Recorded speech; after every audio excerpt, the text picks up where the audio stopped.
जय गुरु जी, शुक्राना गुरु जी। ओम नमः शिवाय, शिव जी सदा सहाय। ओम नमः शिवाय, गुरु जी सदा सहाय। जय गुरु जी, शुक्राना गुरु जी। संगत जी, आज मैं कांटे जी का शुक्राना सत्संग शेयर करने जा रही हूँ, जो उन्होंने हमें रिकॉर्ड कर कर भेजा है।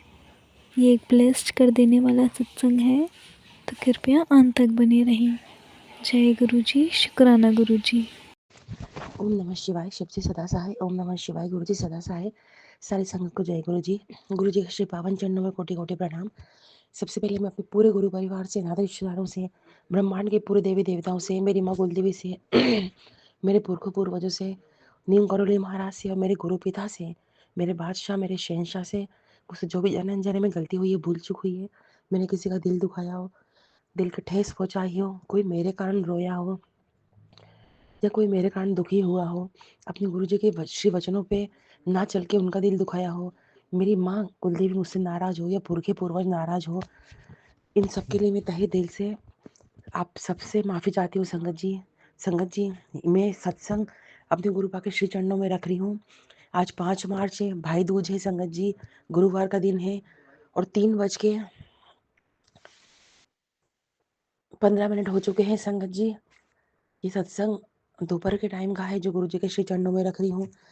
गुरु जी का थोड़ी देर लगभग संगत जी 2 घंटे पहले यानी कि 1 बजे के लगभग मैसेज आया था कि तेरी चिंता होने लगी सी, जल्द से जल्द शुक्राना कर दे, बात मखौले मत लें। उस समय मैं समझ नहीं पाई संगत जी। अभी मेरे दीदी से बात करते करते मुझे सब कुछ याद आया संगत जी। मैंने बहुत पहले एक सत्संग शेयर किया था जिससे मैंने आप सभी के सामने अपनी कुछ बातें रखी थी कि मेरे पेरेंट्स ने, खासकर मेरे पापा ने, उनके जोड़े हुए जितने भी ज्वेलरी थी, सोने चांदी के सिक्के थे, वो सब बेच दिए और बैंक में पैसे डाल दिए। थोड़े बहुत जेवर को पापा ने 3-4 हिस्से में किया था, जिसमें से एक छोटा-सा हिस्सा मुझे दिया था। अपने मन से दिया था, मैंने मना भी किया था, तो भी दिया था संगत जी। थोड़े से जेवर थे। पापा ने कब जेवर बेचे, किसको बेचे, मुझे नहीं पता। मैं जबलपुर में हूँ और मेरे पापा इंदौर में हैं। संगत जी, मैंने ये शेयर किया था कि पापा ने सब जेवर बेच दिए हैं और अब जेवर बेच के वो भूल चुके हैं। अब कब बेचे हैं संगत जी? 2017 के आसपास। अब पापा को ऐसा लग रहा है कि वो पूरे जेवर मैं ले आई हूँ और अपने पास रख लिए हैं। ये पापा को गलतफ़हमी हो गई है, ये सत्संग में शेयर कर चुकी थी। संगत जी, क्या हुआ, ये जो मैं आपको बात बता रही हूँ, ये शायद 21 या 22 फरवरी की है। मेरे इन-लॉज़ 21 या 22 फरवरी को एक शादी में गए थे, जिसमें मेरे पेरेंट्स भी गए थे। इन-लॉज़ में मेरे चाची सास, चाचा ससुर थे। हालाँकि वो चाची सास मेरी मौसी भी लगती है मायके से, ससुराल से रियल चाची सास हैं। तो मेरे पापा उनसे मिले, तो कुछ सोने चांदी को लेकर बात हुई होगी, पर मेरी मम्मी उस समय वहाँ नहीं थी, तो मम्मी सुन नहीं पाई। लेकिन मम्मी कह रही थी कि पापा ने कुछ बात उनको बताई है, तो मुझे इस बात का डर था कि पापा ने कहीं ये नहीं बोल दिया हो उनको, क्योंकि पापा को गलतफ़हमी है कि उनके सिक्के जेवर में ले आई, पापा ने उनको ना बोल दिया हो। अब ये सब बातें सोच के मैं भूल गई। अब आज संगत जी, जो मेरे चाचा ससुर हैं वो गाँव गए हैं और मेरे हस्बैंड भी गाँव गए हैं। मेरे हस्बैंड लगभग 2 बजे के लगभग गाँव पहुँच गए होंगे। 1 बजे गुरुजी का मैसेज आया था कि तेरी चिंता होने लगी सी, जल्दी सत्संग शेयर कर, बात मखौल मत ले। हो सकता है कि पापा ने जो अटपटांग उनको मेरे बारे में बोला हो, वो बात मेरे चाचा ससुर मेरे हस्बैंड को बोल दें। क्योंकि जो पापा भूल गए हैं और जो गलतफ़हमी पापा को हो गई है, ये बात मैंने अपने हस्बैंड को नहीं बोली संगत जी। क्योंकि मेरा हस्बैंड इस लायक है ही नहीं कि मुझसे कुछ अपने दिल की बात, कोई परेशानी वाली बात या किसी चीज़ से मैं दुखी हूँ या किसी चीज़ से मैं बहुत खुश हूँ तो मैं उनको बताऊँ। क्योंकि उनको मेरी दुःख से, मेरे तकलीफ़ से और मेरी खुशी से बिल्कुल मतलब नहीं है। बिल्कुल सत्य है संगत जी। हम लोगों की लाइफ़ एक पति-पत्नी की सिर्फ़ इतनी ही है कि मैं उनको खाना-पीना दे रही हूँ, जो एक पत्नी का धर्म है बस मैं वो कर रही हूँ। उसके अलावा मेरे लिए उनकी कोई अहमियत नहीं है।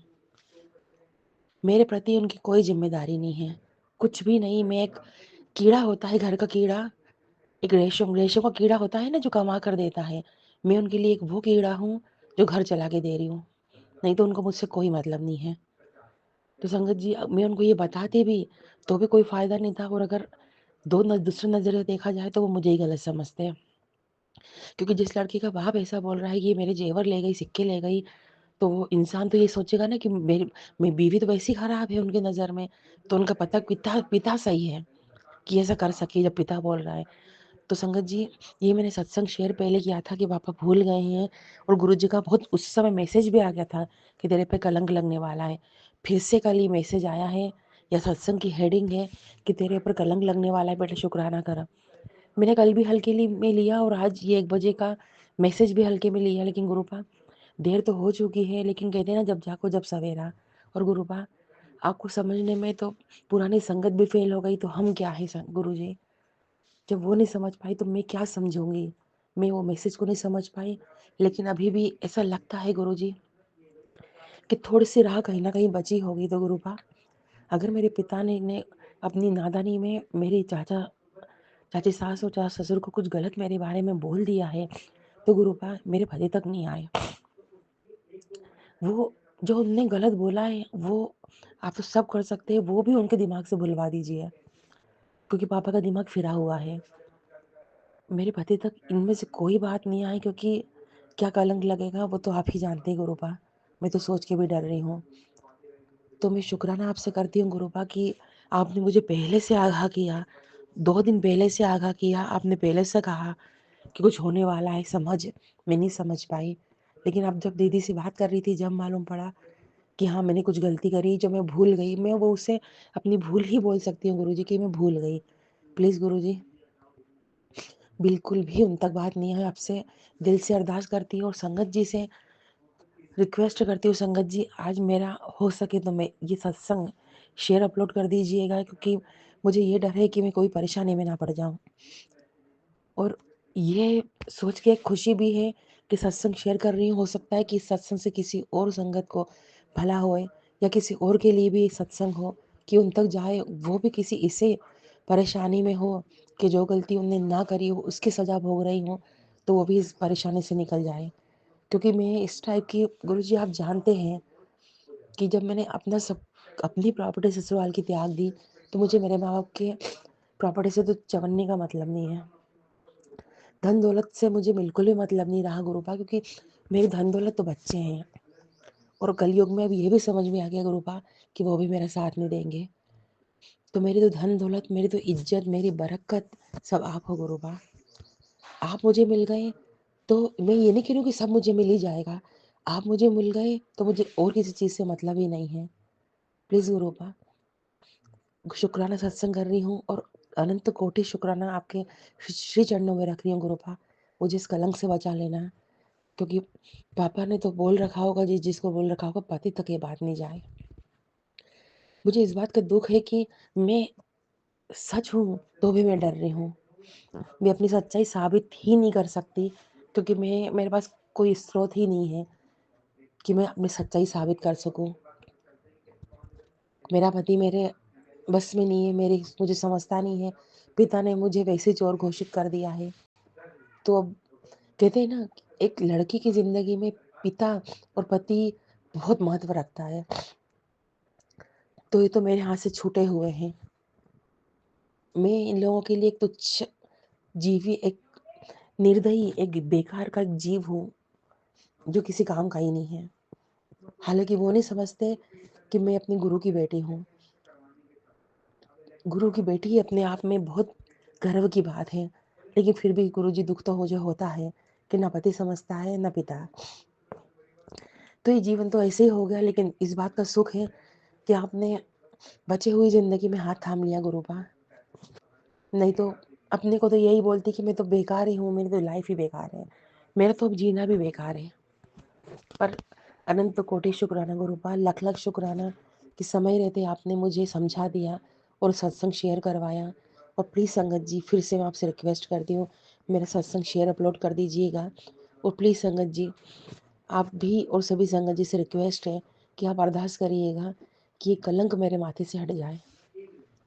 मेरे पिता के सामने गुरुपा वो सारे कागज़ ला के रख दो, जो उनने जेवर बेचने में, सिक्के बेचने में, जो उनने जिसको बेचा, उसने जो कागज़ दिए होंगे वो उनके सामने लाके रख लो गुरुपा।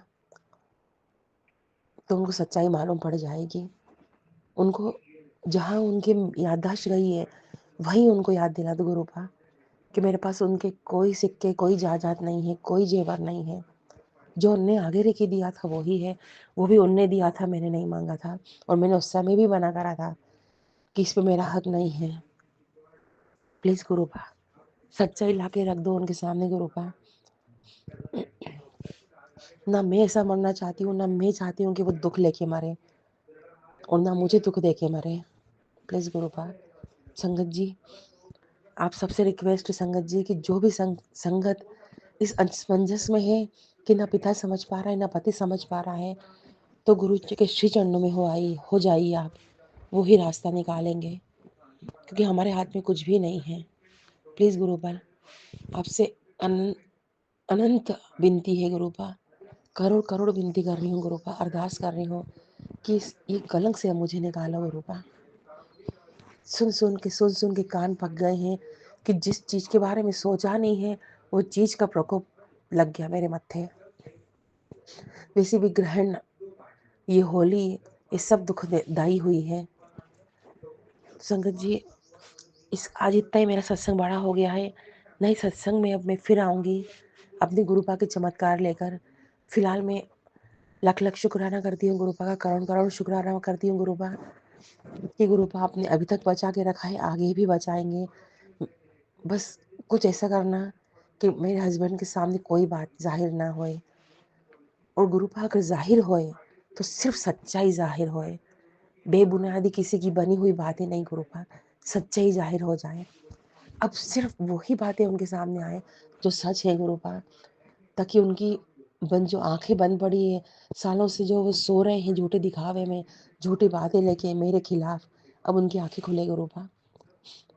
आज भाई दूज के दिन एक लड़की ने, आज भाई दूज के दिन एक बहन आपसे विनती कर रही है गुरुपा, मुझे इन कलंकों से निकालो गुरुपा। आज कोई मामूली दिन नहीं है, होली का दिन है, होली की भाई दूज है गुरुपा। आप तो बोलते हो ना कि मैं तेरा पिता भी हूँ, तेरा दोस्त भी हूँ, तेरा भाई भी हूँ, तो गुरुपा आपने तो वैसे ही मुझे माता पिता के दर्शन दिए हैं, आज भाई भी बना रही हूँ गुरुपा, और मैंने राखी भी बांधी है आपको, तो आज बहन का हक दे दो गुरुपा, मुझे इस कलंक से निकालो। क्योंकि मुझे मेरे पति पे विश्वास ही नहीं है ना, वो मुझ पे विश्वास ही नहीं करेगा। प्लीज़ गुरुपा, एक भाई दूज के दिन एक बहन को उसकी इज्जत वापस कर दो, जो बेमतलब के लोग उड़ाने में, नोचने में लगे हैं, थार थार करने में लगे हर तरफ से। प्लीज़ गुरुपा, भाई दूज के दिन हाथ जोड़ती हूँ आपसे। तो संगत जी, आज इतना ही। ओम नमः शिवाय, शिव जी सदा सहाय। ओम नमः शिवाय, गुरु जी सदा सहाय। सारी संगत को जय गुरु जी।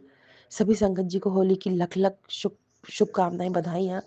अपने गुरु जी को लख लख शुभकामनाएं, बधाइयाँ। पूरे संगत परिवार को हैप्पी दूज। पूरा संगत मेरे लिए भाई है और बहन है। आप सभी को हैप्पी दूज।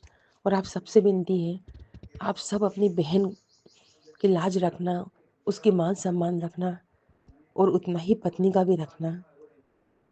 जय गुरु जी, जय संगत जी, जय बद्री विशाल।